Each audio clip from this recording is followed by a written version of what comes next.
Hi everyone, so welcome to Open Conversations. It's me, Chynna Ortaleza, Cipriano, and tonight I'm very excited to be starting out this show with one of the people that we value because we came across this guy siguro a couple of years back.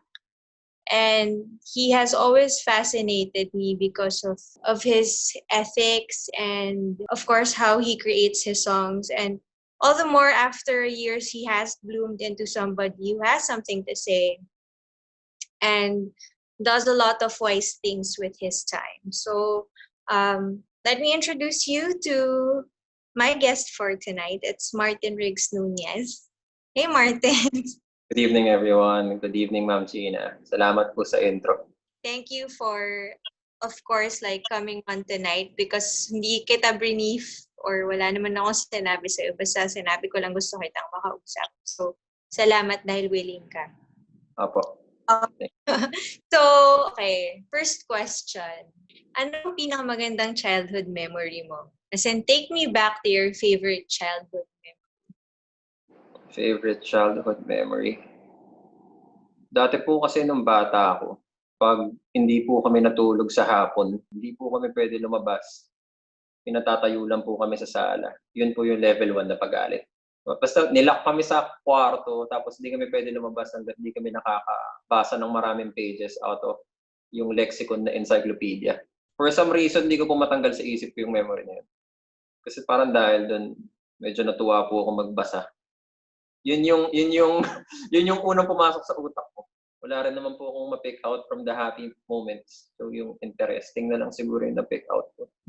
No, but it is a very interesting memory because parang what I picked up from what you said is parang there's a certain kind of satisfaction that you get from the discipline that your parents were trying to instill. So, feeling mo ba itong pagdidisiplina sa'yo ng magulang mo, nadala mo ba to sa kung paano ka ngayon? Opo. Sobrang thankful ko po sa kung paano ako pinalaki ng parents ko. Kasi, syempre, pinalo din po ako.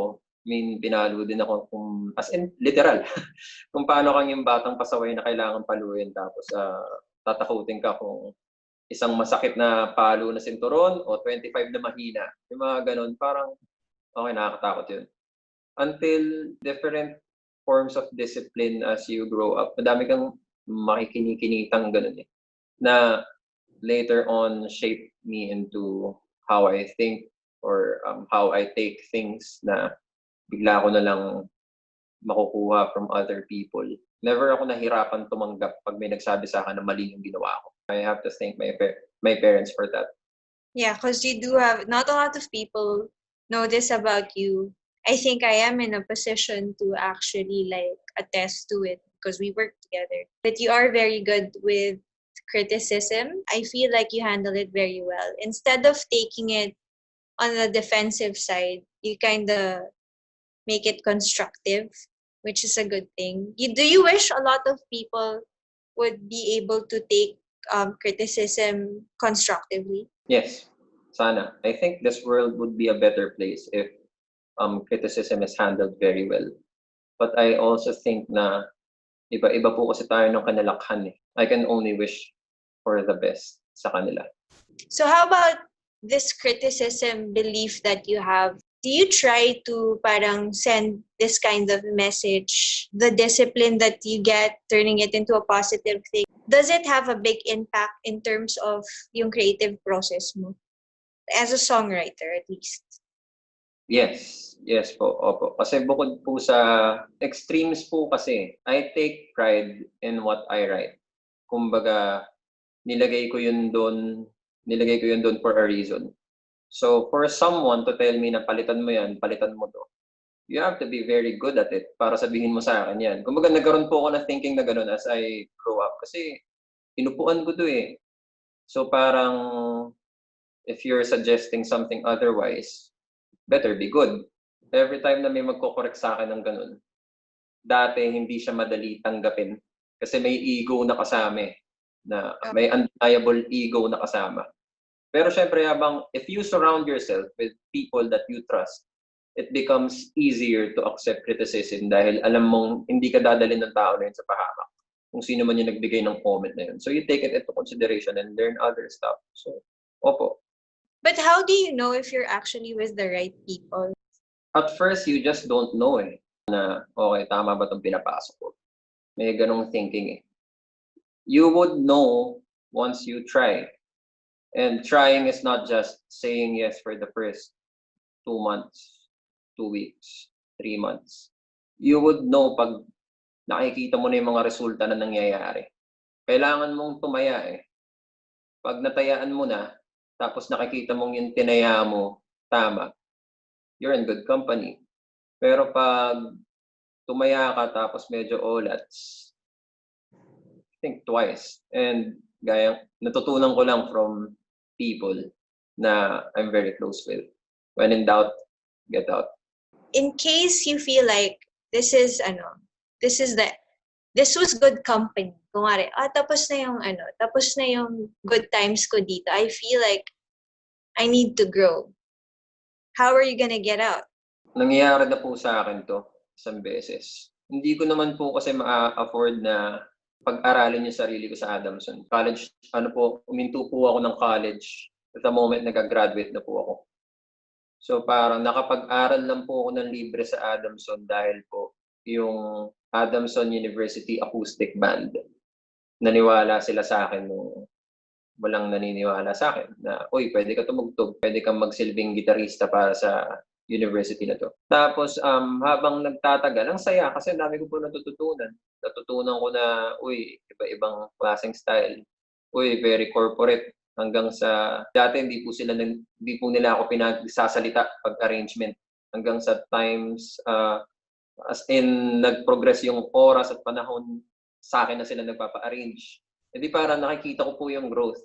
Hanggang sa parang, okay, paulit-ulit na lang to Parang naging template na lang. Parang hindi na ako nag-grow. Parang wala nang mangyayari. So, ang dami pong at stake. Kasi hindi naman po ako perfect na anak Pero ito yung unang-unang bagay na naging proud yung parents ko sa akin. Kasi sabi po nila, uy, anak ko scholar sa Adamson. Wala kaming binabayaran na anything. Tapos yung baon niya, sagot niya din. I take pride in that, na nakakapag-aral ako ng libre. So, ang daming at stake na tumutugtog ako, mahal ko yung mga kabanda ko, mahal ko yung conductor ko. Pero natuto ko bigla magsulat ng kanta Tapos hindi yun yung direction na nangyayari dun. Tapos sabi ko parang, kailangan ko umexit. Ang daming nangyayari. Kasi parang dahil po natuto ako magsulat ng kanta, parang may nabuksang pinto. Parang yung universe doon ako pinapupunta okay na ako dito. Mga comfort zone. Hanggang sa I needed to make a decision. Kung mananatili ka bang nasa prime niyan, na prime scholar ka, na tinitingala kang gitarista ng school, o magba-back to zero ka. Kasi okay na dahil doon kumikita na po ako ng mga dahil natuto po akong tumugtog sa function bands. Kumikita na ako ng 60K a month.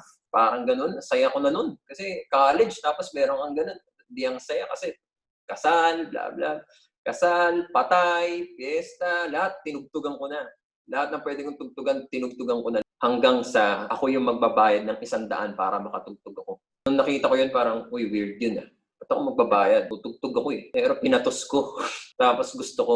Kanta ko yun Hindi naman ako marunong kumanta Gitarista lang ako, pero nakikinig sila. Tahimik sila. Uy, bago to Parang gusto ko to Hanggang sa dami ko na po nakilala. Nakilala ko yung ganitong prod. Nakilala ko si ganito. Nakilala ko si ganyan. Tumugtog ako sa kalsada. Nakilala ko si Sir Kian. I had to choose. So mag-aaral ka pa ba, tapos tutugtugan mo yung banda na yan, o susugalan mo to? Tinayaan ko po. Hindi ko alam kung swerte po ako, pero tama yung taya ko That's good to know that at least you feel like you're in the right path. So, I'd like to delve into how you put up the busking community. Kasi parang it's really something that I see that you're highly passionate about. You love these kids. What do you think is that break na hinahanap mo para sa busking community na pinagdadasal mo araw-araw? Recognition by the nation is something na talagang gustong-gusto ko ma-achieve for something na ginagawa mo. Alam mong you're not doing it for fame. You're doing it because you think it's a symbol of something, that it's a symbol of freedom. Na lagi kong sinasabi nila paulit ulit. Nandito tayo kasi naniniwala tayo na simbolo to ng kalayaan kahit mumunti. Para pag-usapan siya sa Kongreso na kung paano gagawin, kung paano yung mga buskers, that's something na gusto kong ma-achieve. Do alam kong malayo pa, lagi siya nasa isip ko. Yung talagang tunay na diwa na normalized busking. Kasi wala namang kinikita yung mga yan eh. So parang nasan yung suporta? Kinukulayan namin yung kalsada ng Pilipinas gamit yung music namin.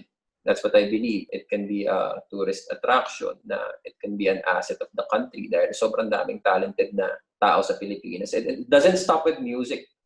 Pwede ka sumayaw, pwede kang mag-drawing. That's also busking as long as nasa kalsada ka, ginagawa mo yung act. Something like that. How can it be very sustainable and favorable for the artists? Some had to give up their jobs. I gave up mine. I also have observed through time na parang there are different organizations that promote busking. And of course, there's the Busking Community PH, which you head, and then there are also other busking groups out there that also do the same. But how do you feel about that? Like, do you think if you guys like all came together, would it be stronger? Anything partnership with a different group, I want you to reach out. I want us to collaborate always with any other busking group. For example, may busking group sa Pampanga. Nag-reach out po ako kasi gusto ko talaga pumunta. Gusto kong makita. It doesn't have to be under one name.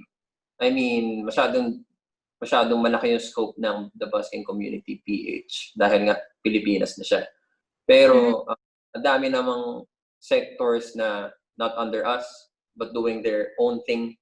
I want to collaborate with them. Gusto ko magkakakilala kami. And if we come together and pinag-usapan namin in one table na is there something that we all want in common, gusto natin na iisa, baka pwede natin pag-usapan yan and we can copy each other's good traits. We have one vision. Ang tagal bago ko na-realize. I busk alone. I thought I could do it alone. Until I realized, oh no, this isn't possible alone. I need a team. Baka gusto nila mag-team up. Kasi yung Busking Community PH, the reason why I take pride in it because it's not about me. It's about us. And pag na-realize na nila na exclusivity is not something na makakatulong as of this moment and unity can be something else, baka maybe we can do something for the benefit of everyone, for the common good. That's something na gusto kong approach with other busking groups. I have huge respect for them. I have huge respect for them. Sana alam nila yun. So may misconception na ayaw ko sa kanila na ginagawa kong exclusive yung busking for myself. Na it's not about me, it's about us. The history of your music career and getting into the mainstream music business has not been easy. How was it for you? What was the first emotion you felt when you went into a studio knowing that you were gonna record a song that was set for release? And what was your emotion after having that song recorded, but it took a while for it to get released? I mean, take us back to the process. I think this was 2017 or 2018. Tapos, nasa 15D studios kami. Yung kantang i-record is entitled Tayuman. Simpleng acoustic na gitara tapos boses lang. I could not get the guitar part right. I could not get the singing part right. And I practically wasted everyone's time and money sa recording session na yun. I felt so bad. Hanggang ngayon, inis na inis pa rin ako pag naalala ko yung moment na yun. That's something na talagang binurda ko sa utak ko eh. Sa susunod na magre-record ako, sana okay na. Tapos nangyari ulit. Wala din nangyari. Mahirap. Hindi po biro maging recording artist para lumabas yung kanta mo sa Spotify. You have to meet a certain quality. Mahirap eh. Pinagdaanan ko po lahat yun, not the easy way. Kasi kung una sa lahat, hindi naman po talaga ako singer eh. Songwriter po ako na nagigitare. So parang to try is something na I just want to do. But I'm really not good at singing until now. So parang ang hirap po nun. But I enjoyed the process of being down and getting back up. I kinda got over the trauma of being a recording artist. At least a little pressure is off my shoulders na medyo nakaka-guilty at some point. Guilty? Kasi, What? Guilty? Honestly, Langit at Dagat has been released ng November 2019. I released it nasa Palawan ako. Every time na meron akong gig, kinakanta siya ng maraming tao. Hindi pa siya released na. Hindi pa siya released na. Lahat ng gig na nakagawa sila ng dance craze, kinakanta nila, kabisado nila, every word, tatalunan sila every time. Pero it has been released na November, June na ngayon, hindi pa siya nagte-20K streams. So, maybe it's not, nagkaroon ako ng mentality na, okay, baka hindi para sa akin to. Baka talaga back-end talaga ako. Sometimes, pumapasok sa utak ko yung, pumirma ako ng kontrata, alam ko yung kontrata ko. So parang, I have to produce this much of songs para, and maybe, hanggang doon na lang yun. Tapos after, niisip ko, maybe I should focus on one thing because hindi naman talaga nagpo-prosper ito. Pero, naisip ko naman, it's one song, bro. Parang, why are you shouting over one song? Unang kanta mo yun eh. Why are all these negative thoughts moving around in your head? Do you think that this actually distracts you from being an effective musician? My musicianship is in question na parang, is this distracting you? Is it, no. That's a huge no. Something na talagang ever since I was told to focus, I really tried. Up to the point na maybe by staying sane, I think na na-achieve ng katawan ko yung autopilot na alam ko kung anong gagawin ko. Na parang, okay, meron ka single, kailangan mo mag-promote. Okay, artist ka, kailangan mong tumugtog. Okay, eto ka. You're a passionate guy, so kailangan mong gawin to. Ito yung gusto mong gawin to begin with. So gawin mo yan. May nagpapaalala sa akin nun consistently. The people I work with, especially Shann, especially si Shann Felaire. Naalala ko, nag-tweet pa nga ako ng something na yung F sa Felaire, ang ibig sabihin focus. Ibig sabihin, parang ever since nakilala ko yung tao, si Busking, si Shann. Yan yung definition ko ng mga taong focus. Simula nung nakita ko yung do not talk to me until 5:30 p.m. Ba't siya ganun? I mean, focus din naman ako, pero ba't pa nagmumukha niyang tanga yung focus ko? So parang hindi pa enough. So parang kailangan ko pa mag-focus. So na nangyari yung quarantine, pinili ko mapunta dito. Kasi alam kong mawawalan ako ng choice. At ang pupuntahan ko lang yung opisina at yung studio. So pinag-aralan ko mag-record, pinag-aralan kong tumugtog, tinatry kong magkakanta pag meron akong time. So parang dahil doon, parang naging muscle memory. Kung meron mang spiritual memory, naging spiritual memory na rin siya. Na parang, it's an extension of myself. Kaya ako siya ginagawa. Kadugtong siya ng kaluluwa ko. Kaya ako siya nagagawa. So like you're saying right now, this is a time for structure for you. You're focused on being a musician. It hasn't taken away from your creativity, obviously, because you are in a unique position that I feel it's a good position for you because you are a musician, an artist, but at the same time you are learning about the important things of this business because it is the music business for a reason. And you are, like, as you're saying, during this whole ECQ, this whole pandemic, you chose to stay in the office instead of going back to your home. And do you think it has actually, staying in the office has given you some kind of like peace instead of choosing your family? Weren't you afraid na parang you were focusing on your responsibilities for other artists instead of like going back home and staying with family? How do you process that? I wasn't afraid. Not one bit.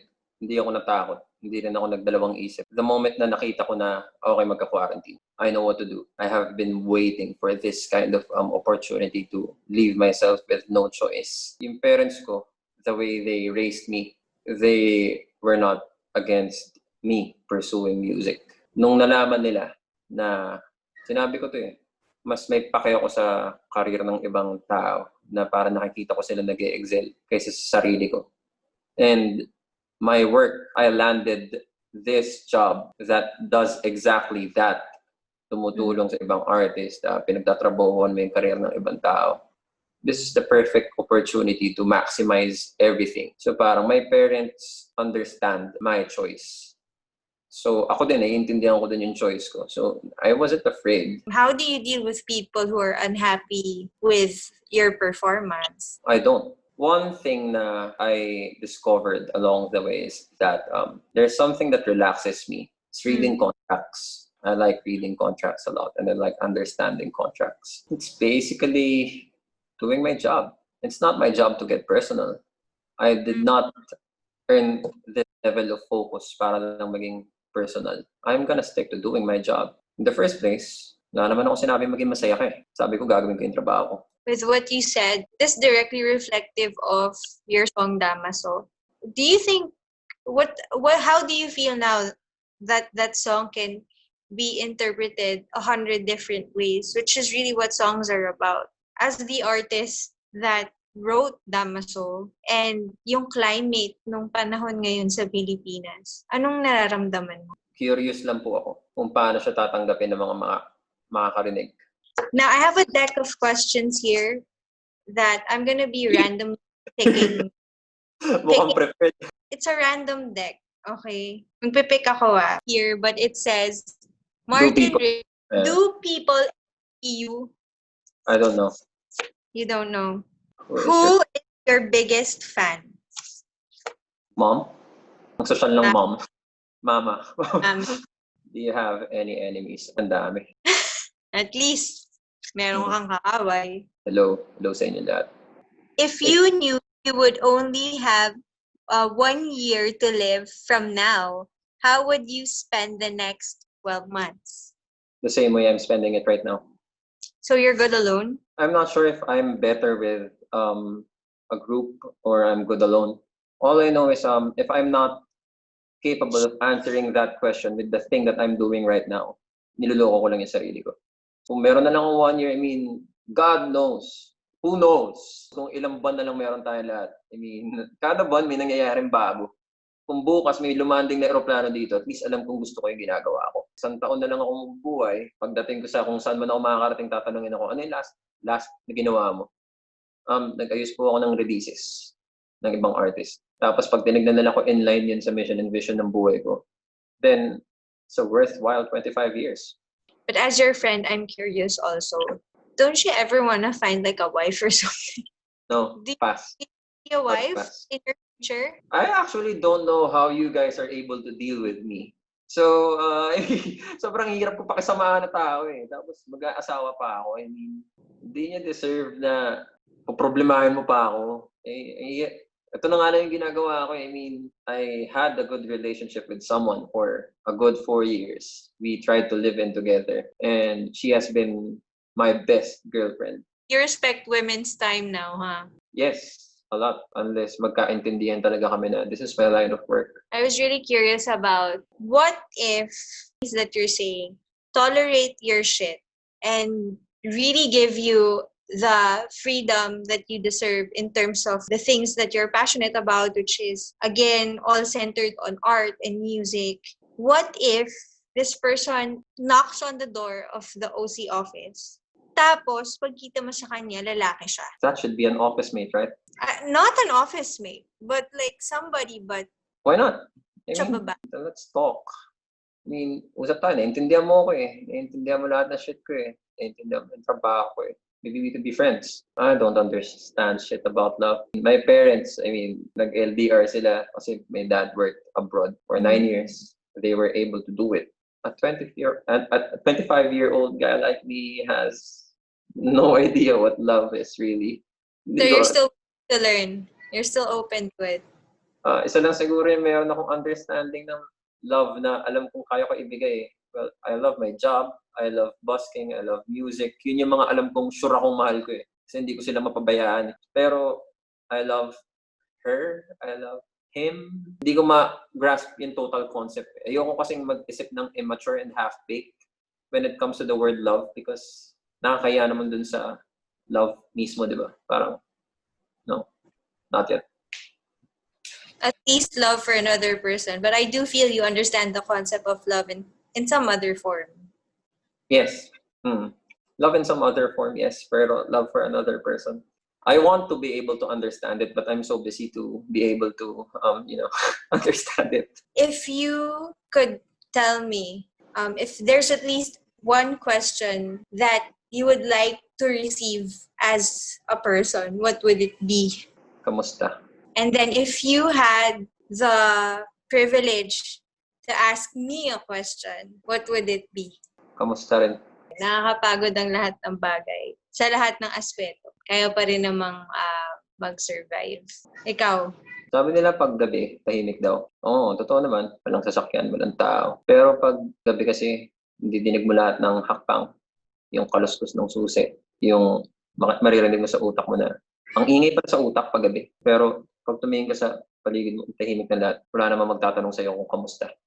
It's either kakausapin mo yung sarili mo or gusto ko na naman na magtatanong ng kamusta. Kamusta? Kinakaya. Kinakaya. Salamat sa iyong panahon. Buti naman. De, tama yan. It's good talking to you. Because the reason why I chose you to be one of the first people I talked to is because I knew you had a lot of substance. And I feel like there's a lot of people who misinterpret the strength of your character. And I just would like them to listen in because there's a lot of noise in the world, you're right. Pero kung bibigyan nila ng pagkakataon ng mga tao na mag-usap, sa palagay ko, kesa kutsain ng isa't isa, mas mabuting mag-usap ng mabuti. Kasi meron tayong matututunan sa isa't isa lagi. So thanks, Martin, for your time. It was great talking. Thank you, Ma'am Chynna. It's my honor to be talking to you right now like this. Lang kasi nag-uusap tayo dito bilang tao at wala naman tayong dito, posisyon. So, yun. Before we end this conversation, I'd like you talk freely because this is what we have in OC. We're encouraged to talk freely. So, if you wanted to say something to the people who are listening in. I don't know, guys. Set an alarm. Wake up on time. Have fun once in a while. If you're with your family, pray to God. Say thanks. If you're doing what you love, say thanks. Siguro, pakatotoo ka lang. Ano ba niloloko mo? Oh, hashtag magpakatotoo ka lang. Niloloko mo. But anyway, thanks for listening in to Martin Riggs and I for this episode of Conversations. And we hope that you'll listen in to other conversations that we have with other artists that are going to be coming into this platform soon. So listen to, of course, Martin's songs, stream his new single, Damaso. And thank you for joining us tonight, and see you again next time. Thank you. Stay odd.